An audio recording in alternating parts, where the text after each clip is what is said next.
रक्तदान शिबिर, रक्तदान, ज्ञानदान, त्यांच्या सोबत अन्नदान या अनेक दानांचा या ठिकाणी उपक्रम राबवलेला आहे।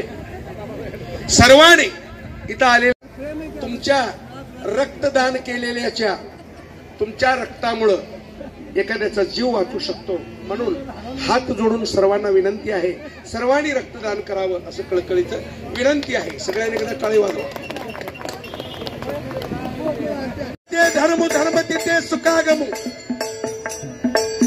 आज ज्यांच्या थाटामाटाना पुण्यतिथीचा कार्यक्रम या ठिकाणी आहे, ज्या महात्म्यांच्या पुण्यतिथी निमित्तानं रक्तदान शिबिर आयोजन केलेलं आहे, त्या महात्म्यांचं माग पश्चात त्यांच्या माघारी हे सगळं चालू आहे। नवे नवे ते हयातीत असताना सुद्धा सांगलीला पूर आल्यानंतर गोरगरिबांसाठी अनेक दान त्यांनी प्राप्त केलं होतं। माईबाप सडल हातानं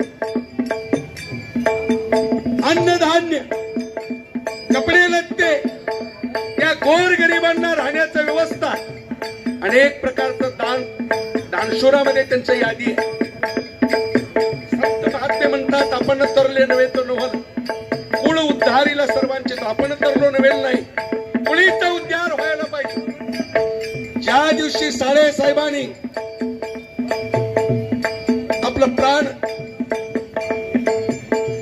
या पंचक्रजेमध्ये पंचभूतामध्ये विलीन केलं, ज्या दिवशी साळेसाहेब गेले त्या दिवशी जत तालुका हळहळला माईबाप। माणसांचं एक गुणधर्म असा नीट आहे, सहज जर वाटेनं निघालं तर चार लोक नमस्कार केलं पाहिजे।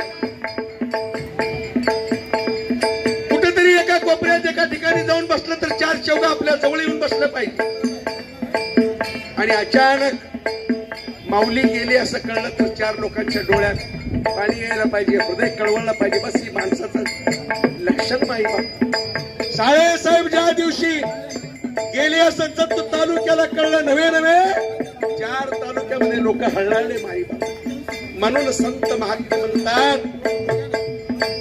त्यांच्या पश्चात आज एवढं मोठं अन्नदान रक्तदान शिबिर होत आहे, ज्ञानदान होत आहे। नवे नवे असताना सुद्धा माणूस होऊन त्या माणसाने जगाच्या कल्याणासाठी मानसा माणूस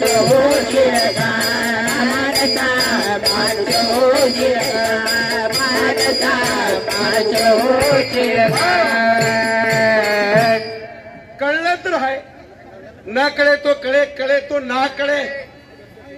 काय झालं होतं? Press the bell icon on the YouTube and never miss another update.